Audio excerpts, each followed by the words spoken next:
As your flight attendant, I would like to get this journey started. So the first thing I need to do is officially announce an agenda change, which most of you will have noticed already, and that is that very unfortunately Rishi Manchanda, who is the author of The Upstream Doctor, fell ill very recently, yesterday, and although he offered to video conference from his hospital bed, we thought that might send the wrong message. So we declined, and Andy Patello has very graciously and on very short notice agreed to replace him on the agenda, and he is a senior medical director with Alberta Health Services, and you'll hear much more about him and from him later. So let's get started. Our first keynote speaker, we're very excited to have David Owen here today. David has been a staff writer for The New Yorker since 1991. Before joining The New Yorker, he was a contributing editor at The Atlantic Monthly, and prior to that, a senior writer at Harper's and a frequent contributor to Esquire. He's also a contributing editor at Golf Digest. Don't get too excited, I know golf is just starting here. Let's not ask him questions about golf during question period. He's the author of a dozen books, most recently, Green Metropolis, Why Living Smaller, Living Closer, and Driving Less are Keys to Sustainability. So please join me in welcoming David Owen.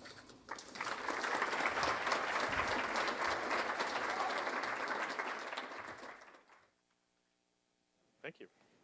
Thanks. Up until today, I've been PowerPoint net zero, but I have some slides today, and I don't know if we can bring down those lights. They're just pictures. It's a kindergarten PowerPoint presentation. So I'm not an urban planner or an architect or a doctor or a politician. So I'll tell you a little bit about myself. I'm a journalist, and I've written about I know a little bit about a lot of different things. It's a good profession for people who have short attention spans. On a New Yorker assignment not long ago, I went to South America, to Colombia, and on my first day in Bogota, two women in an old Toyota picked me up at my hotel and took me to an industrial park on the outskirts of town. And there, in a building that looked sort of like an old warehouse, the man that I'd come to interview shot me in the stomach with a .38 caliber revolver from about 8 inches away. Luckily, the reason I was writing about him is that his business is manufacturing fashionable bulletproof clothing for people like Diddy and the Wu-Tang Clan. And he there he is, plugging me in the gut, and I'm taking it like a man. Afterwards, I talked to some engineers at DuPont, which is the company that makes Kevlar, which is the American version, or the most common version of the bulletproof material. And when we'd been talking for about half an hour, I said, "So, am I the only person here who's actually been shot in one of these things?" And there was a reverberating silence. And after a while, they said that they not only don't test Kevlar on human beings, not even on journalists, but they don't even call it bulletproof. They call it bullet resistant. And I was glad that I hadn't talked to them before I went, because I enjoyed being shot, and I wouldn't have wanted to miss that experience. And another person who was a little bit alarmed by my getting shot was my decision to get shot was my wife. She and I got married right out of college in 1978. We were young and idealistic and naive, and we spent the first 7 years of our lives together living in a utopian environmentalist community in New York State.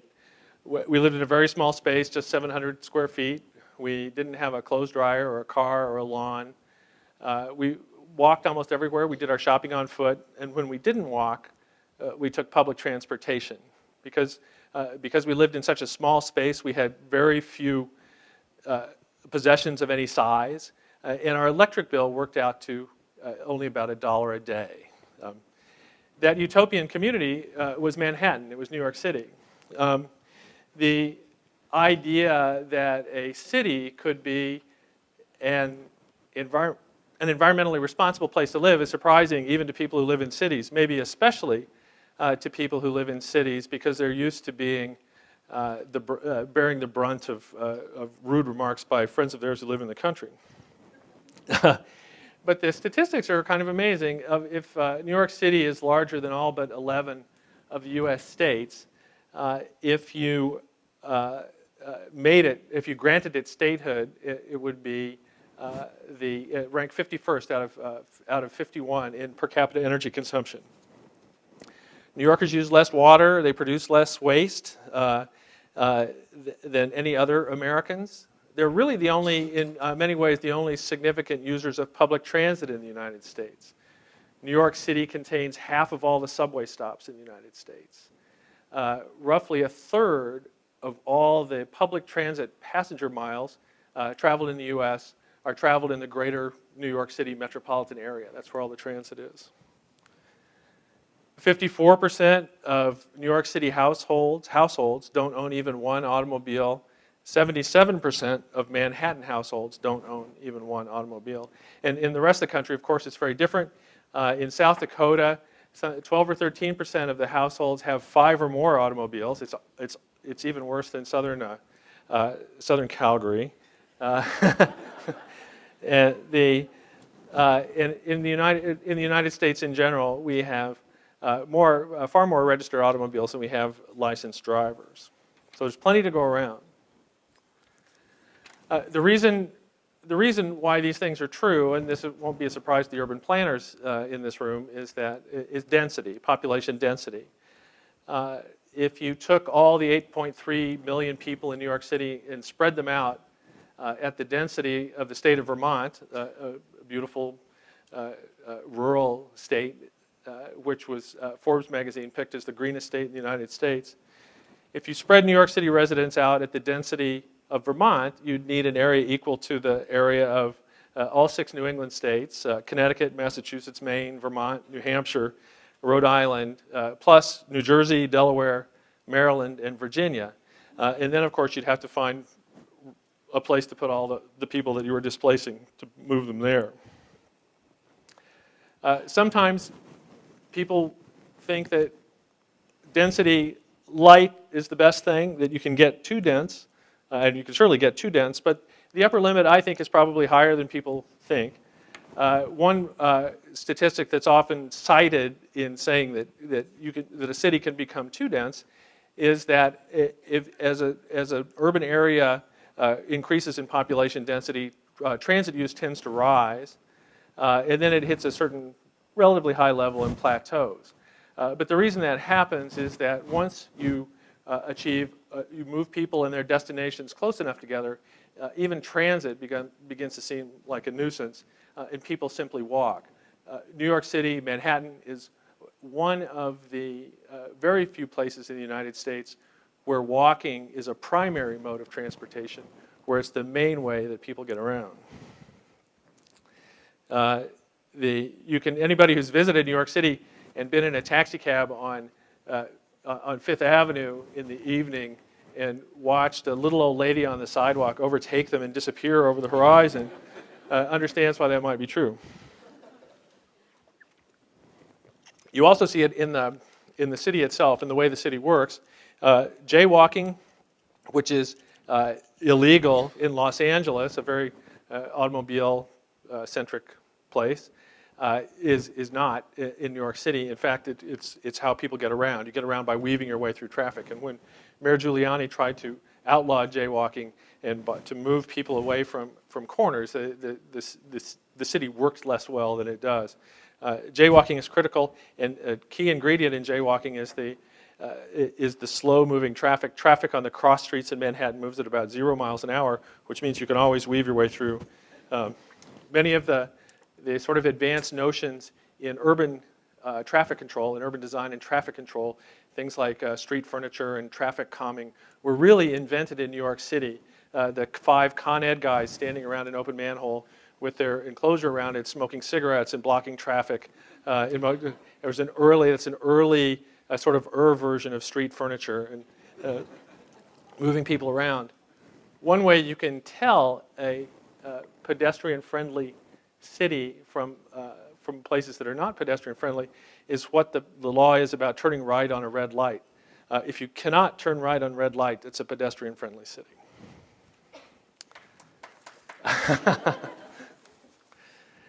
College students, university students, students at residential colleges live very much like Manhattanites, and universities everywhere, all over the world, are trying to become, to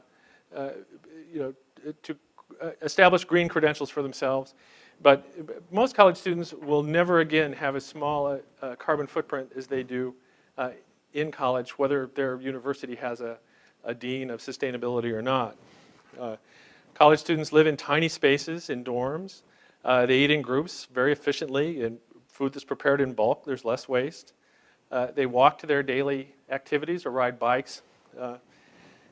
Because they don't have any money, they engage in low energy, low carbon forms of recreation, pointless but environmentally harmless philosophical discussions, sleeping late, having sex, all these things have tremendous environmental value.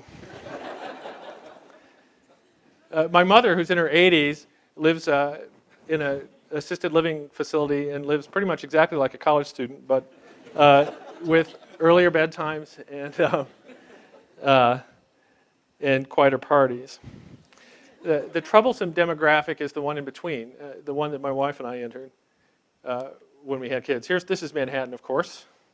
This is Times Square. It's the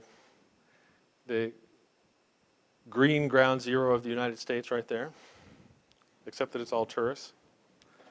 In 1985, my wife and I, after living in New York City for 7 years, our daughter was 1 year old, and we decided we didn't have enough room. We needed to get out of the city. We did what people do at that stage of their life, and we moved not just to the suburbs, we moved to the country. This is a picture of Vermont. This is not where we lived, but we moved to Connecticut in a little town that looks very much the same. Our house was built in 1790. It's a good recycled house.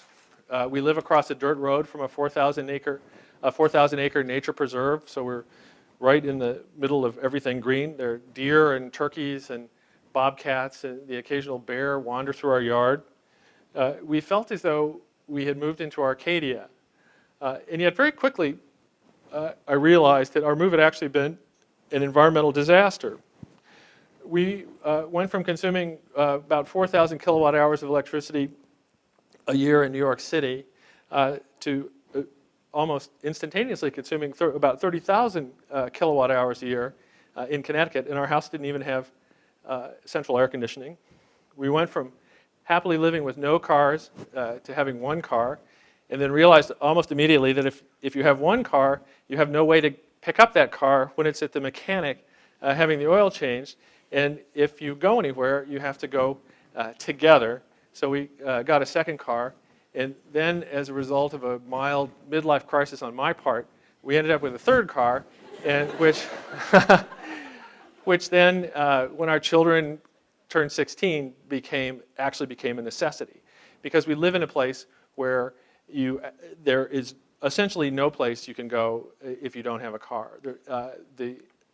In just the space it takes me to walk to my mailbox, the closest walking destination I have at my house is my mailbox, and in that same distance in New York City, there were something like 3 grocery stores and a liquor store, a shoe repair shop.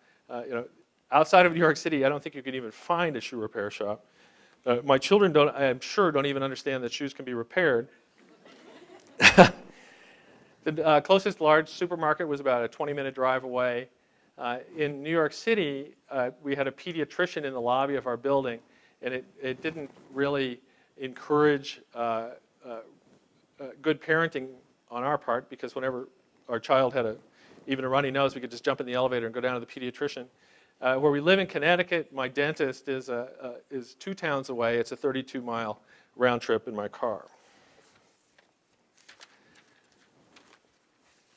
even though these differences came to seem pretty obvious to me, the lessons we learn from them as human beings, even as urban planners, are hard to apply. One reason is that density makes disasters more efficient too. It doesn't just make people more efficient, it makes problems more efficient. Hurricane Sandy is an example. The great Alberta flood, the great Calgary flood is another example.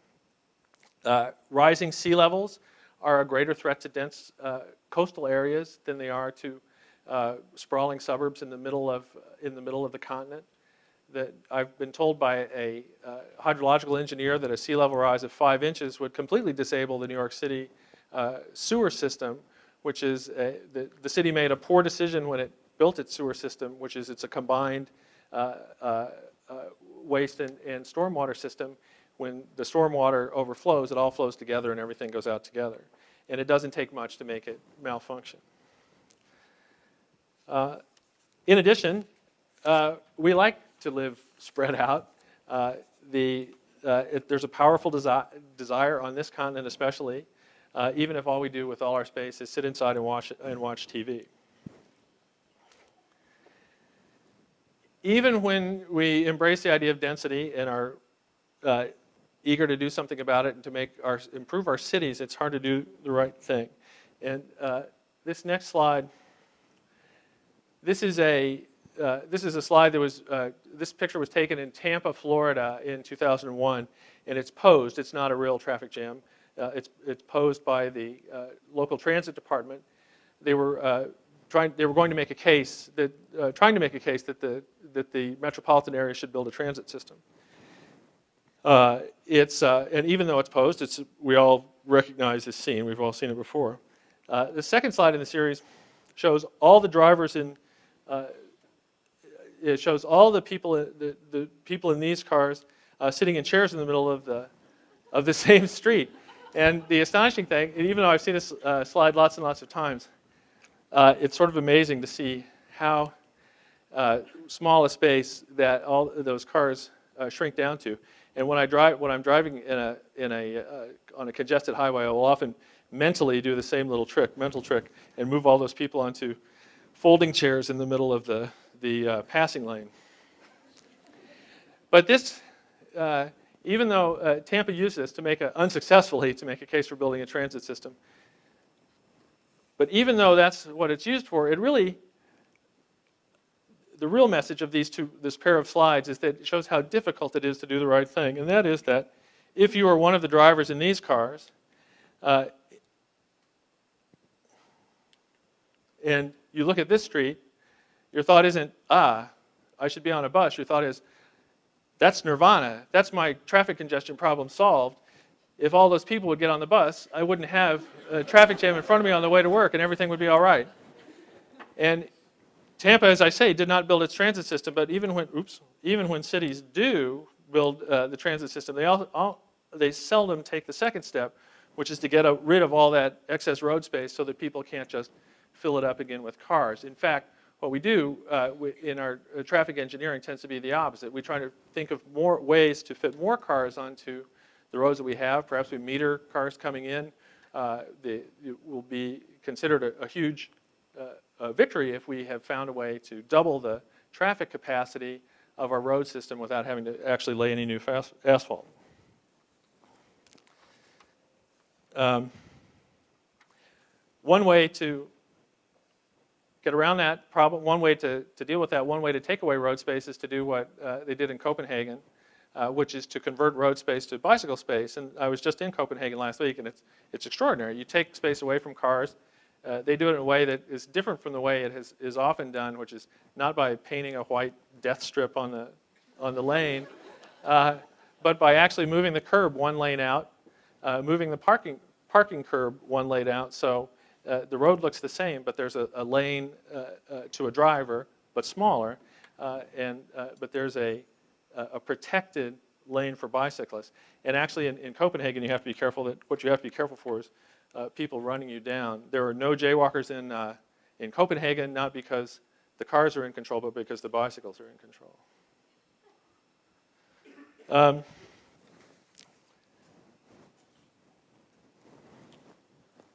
I need some of this water.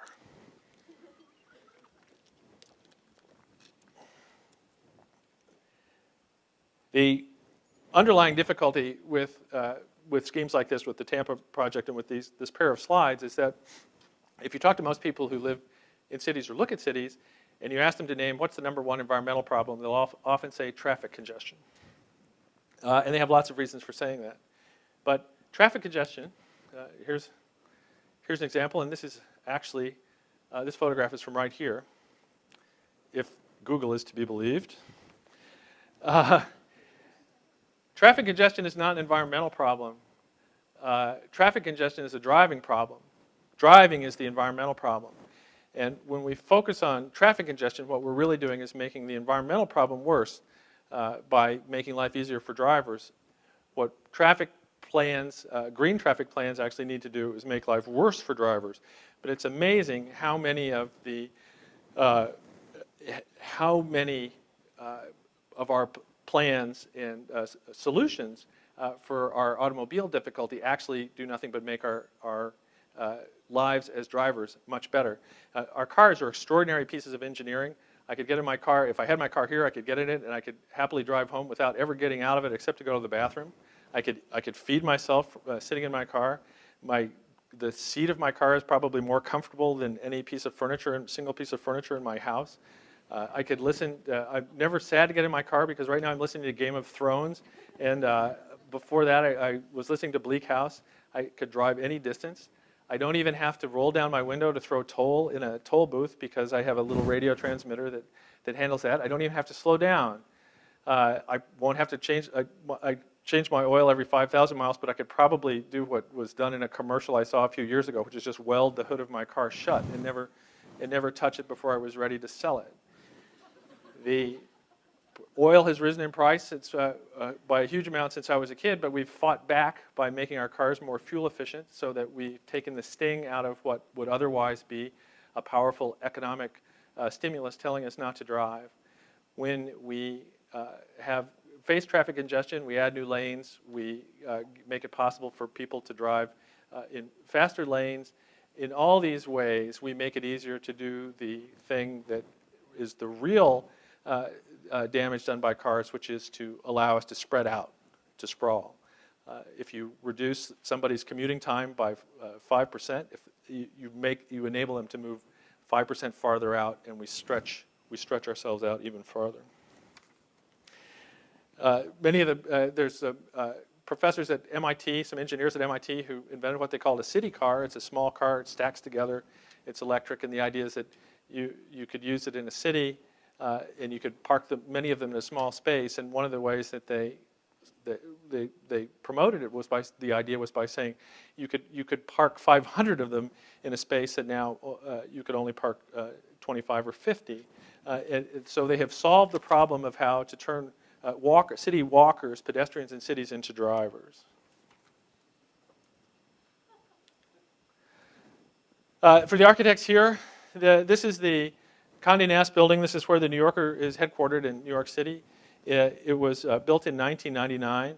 It predates LEED, the environmental rating system for buildings, but it was often described as the first green building in New York City.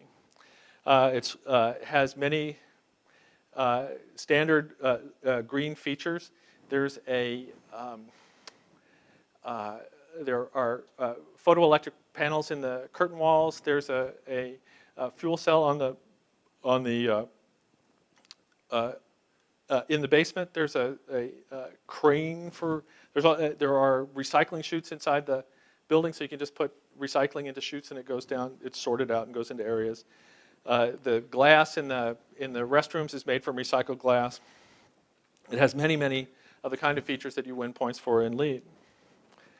And yet, the greenest thing about this building has nothing to do with any of those. The greenest thing about this building is that it's a 1.6 million square foot building that sits on 1 acre, and it has no parking lot. 6,000 people work in it, and there's no parking lot. The greenest thing about it is that it sits in a dense city, and even if even if you kept the windows open all winter, it would still be a green building. even though it doesn't have a LEED rating. And the reason is the way it's used. And I think this is something that we tend to overlook, and that the rating systems encourage us to overlook. Those of you who are architects, and probably those of you who are city planners, have no choice but to bow down to the LEED god. But in fact, the greenest features of many buildings are the ones that don't earn you LEED points, or that earn you too few LEED points, and that don't look green to somebody who wants the building to look green. You need those solar panels on there, even if, as in the case of the Condé Nast building, they're not really connected to anything. I think that if they generate any electricity in that building, it rounds to zero, and the fuel cells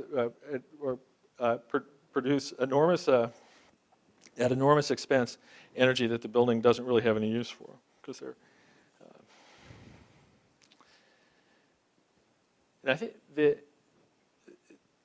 the lesson for cities, and I think this is true, and this fits in with the theme of this conference, is that if you're in a dense city, in an inherently green organization of human beings where people and their destinations are close together, the real environmental issues are not things like solar panels on buildings or fuel cells in basements.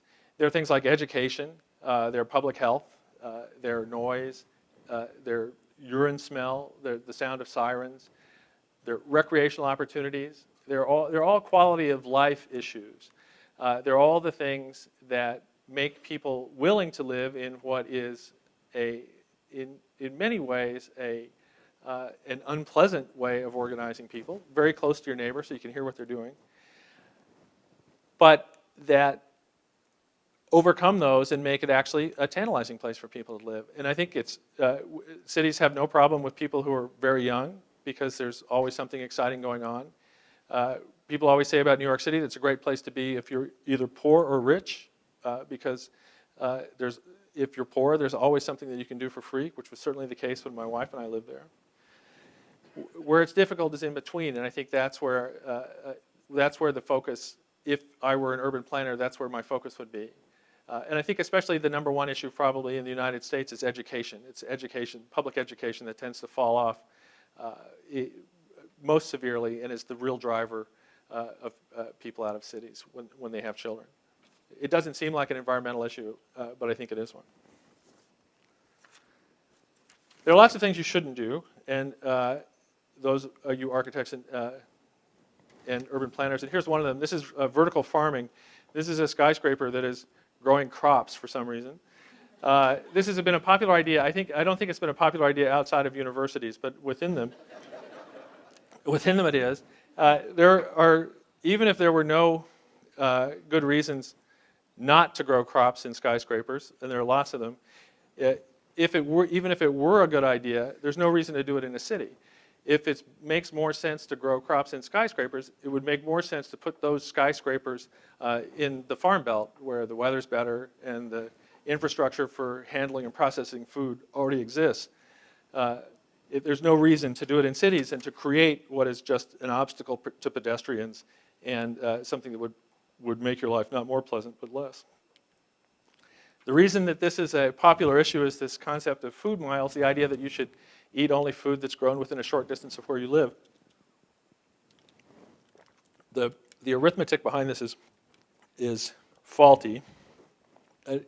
This isn't really, we could devote a whole conference to this issue, but I'll just talk about it a little bit. But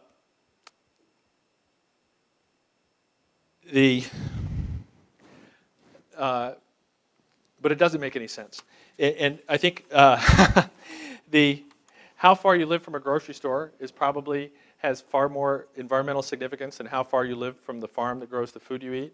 In fact, I think one of the probably the key elements in walkability of a city is walkability to a grocery store, to a decent-sized grocery store.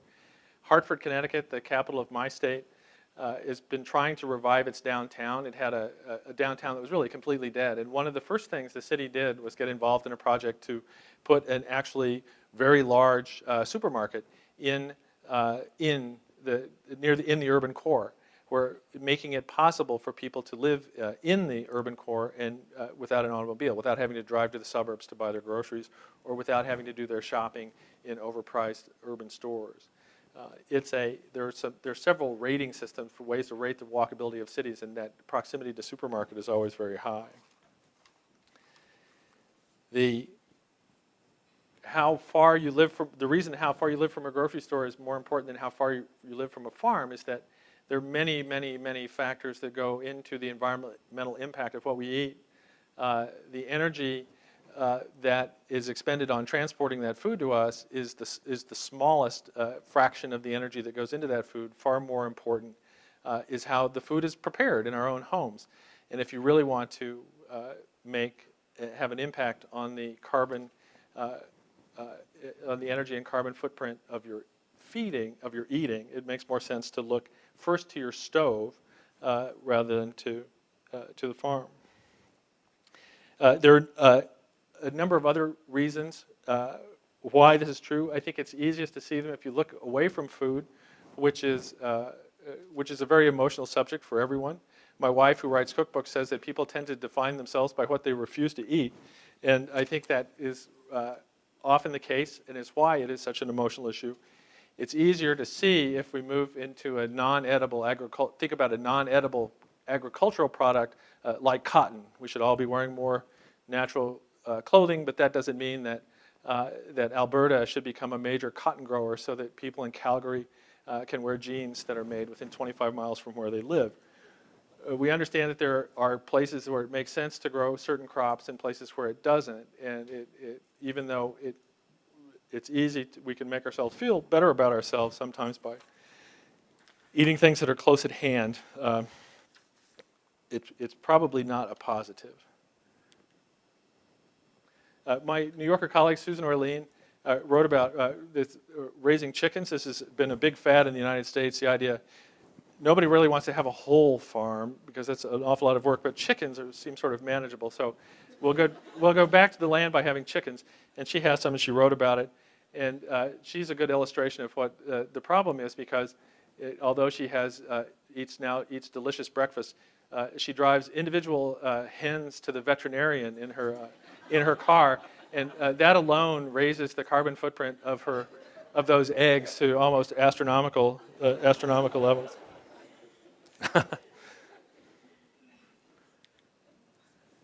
We can take food miles a step farther into. The reason I was in Copenhagen recently was to give a talk to a group of people in the bunker.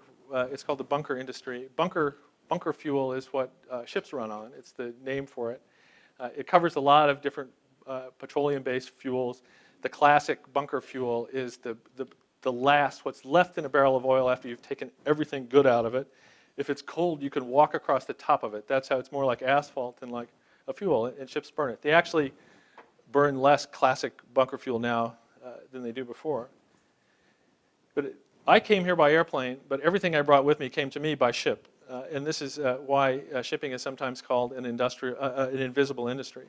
Every piece of electronics you own, probably every piece of clothing you're wearing, all the furniture in this room, they all came from far away. They came mostly from Asia, and they came on a ship. The reason they did is that it costs astonishingly little to ship things, even around the world, on a big ship like that. I learned at my shipping conference that if you had, say, 1,000 tons of Atlantic salmon on the dock in Norway, and you wanted to sell it in Norway, it costs less to ship it to China, to have it processed, and then ship it back to Norway than it does to process it right there on the dock and sell it there.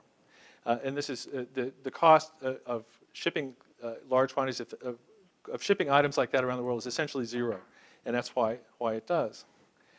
I was explaining this to my editor at the New Yorker, and he said, well, that means that, I guess that means that shipping is a very green thing. Global shipping is, and the carbon footprint is it's like 1%. The carbon footprint of a pound, shipping a pound of goods by sea versus by air it's something like 1%. It uses 1% the energy, has 1% the carbon footprint.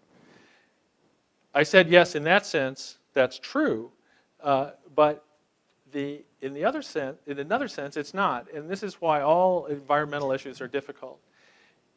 The low cost of taking a ship like that, which has a crew of 20, just 20 people, shipping a load like that around the world makes it possible for us to, in effect, export all our manufacturing to places where it can be done very inexpensively and outside of the control of bodies like the Environmental Protection Agency. This is downtown Beijing right before the Olympics, while the big TV tower was going up. And as you can barely see, and maybe not even see at all, it's a very smoggy place. The reason is that the Chinese have been very busy manufacturing things, not just for themselves, but for us, and burning a lot of coal as they do it, which they've also been buying from us. And that fact has enabled us to believe that we have been making inroads into our own carbon output and energy consumption, when in fact what we've been doing is exporting it to other places around the world. If the issue were simply our own accounting, our own record in these areas, that would be a good thing for us, but because climate and energy are global problems, it doesn't bring us closer to a solution. In fact, in most ways, it probably pushes us farther away. It makes it possible for economists in this country to say that we have decoupled prosperity from energy consumption and carbon output, when really what we've done is just moved it out of our own sight. At the same time, of course, that sort of exportation of industry has spread the benefits of consumption to other parts of the world. There are people whose lives have been transformed for the better, and not even if they have to breathe that air, by the fact that we have spread, in effect, our manufacturing to other places. The difficulty, and I have one slide that isn't a slide that I do with my arm. This is a professor named Dan Nocera, who was at MIT as a chemist. He's now at Harvard. He showed me a graph, and it looks like this. The one axis is per capita gross domestic product, basically affluence, per capita affluence, and the other axis is energy consumption. And either axis can be either one, because it rises at a 45-degree angle. What it basically says is that as we get richer, we consume more energy, or as we consume more energy, we get richer. And that's the real difficulty that underlies all these environmental and climate issues, is the arm graph. And you should always think about it. The particular difficulty is that by mid-century, global population is forecast to increase by about 1/3, but global energy consumption is forecasted to almost double, which means that our energy consumption is growing faster than our population because of this, and there is no way that we're going to follow that graph with renewables, which are climbing on a much smaller scale. We're going to fill that doubled energy consumption with fossil fuels unless we figure out something incredible to do about it. I'll show you one more slide. This is Lake Mead in Nevada. It's lost about half its volume, a little more than half its volume. That's a pier that people used to fish from. The area that you see to the right there used to be an area that was reserved for scuba divers. You can now walk around it in hiking boots. People usually assume that the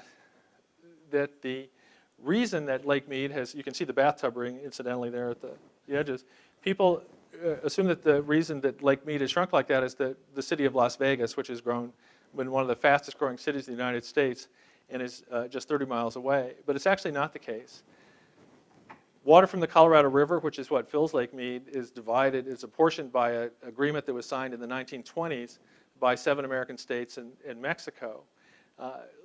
The state of Nevada, in which Las Vegas is at that time, there was basically nobody lived there. And Nevada's allotment of that water was tiny. It's just a tiny, tiny, tiny amount of water.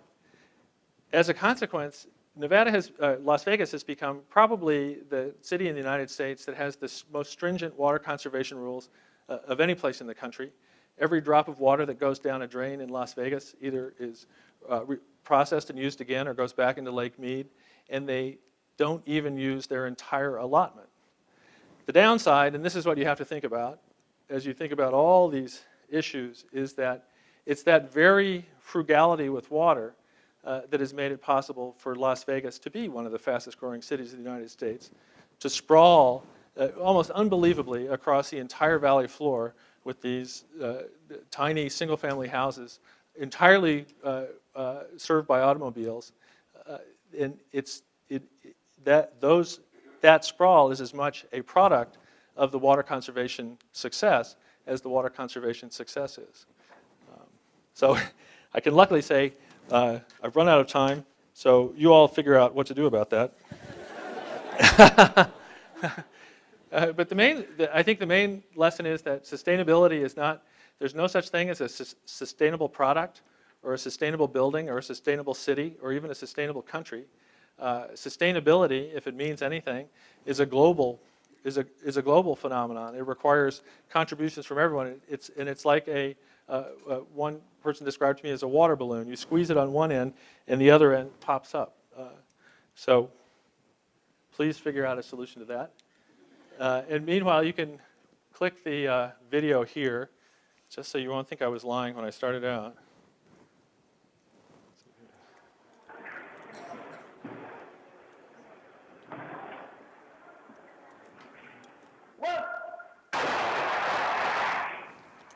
But I live to tell the tale. Anyway, thank you very much.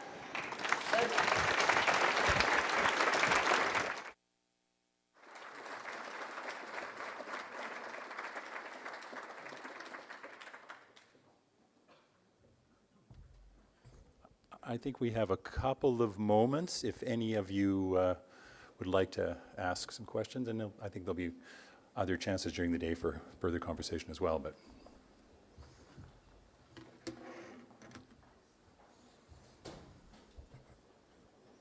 no? Okay. Well, that was an incredibly charming presentation of an incredibly serious subject. I don't think I'd be quite so calm being shot either. Aha. Okay. One question. No? So how can Calgary become more like New York City? No, that's really tough. My town it's a small town, and very spread out, and I spent 20 years on the zoning commission, and about 6 of them as the head of the zoning commission. And most of what we did was try to make the town less like New York City by enforcing our zoning regulations. And I don't know how land use is handled in Canada, but in the States, most land use regulations in municipalities date back to the early days of the automobile, and they are designed to make sure, pretty much, they're designed to make sure that everybody has a place to park. So it's all focused on making sure that buildings aren't too close together, rather than making sure that they're closer together, and making sure that there are lots and lots and lots of duplicated asphalt for parking. So it's very hard. So the first thing you have to do is get around that. Often I think that the biggest objectors to urban density sometimes are environmentalists, especially old school hippie era environmentalists who would like to see urban centers de-densified and to see community gardens planted in place of buildings. I made a suggestion to the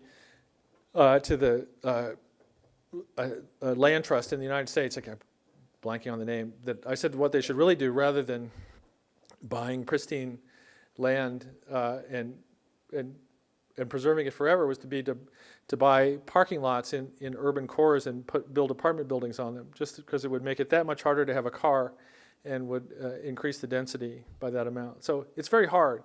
But I think you have to start with small projects. Sometimes you have to start with I think we're going to hear about a project, in fact, this very day, in a similar way. There are ways to, I think there's much more appreciation now for the value of a downtown than there was when people were fleeing. But it raises major issues, which is, are we just, if we succeed and if people move back into our cities, where do the people that they displace go? And do we just sort of create instead of suburban flight, we create urban flight and we push people from our inner cities into the suburbs that we're abandoning. So they're all incredibly difficult questions.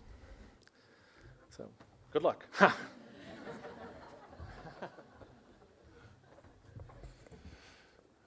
Okay, well, lots and lots to think about. We will continue to do that during the day, and I think the Twitter traffic has shown that people have been very taken by many of your comments. So please join me in thanking David Owen.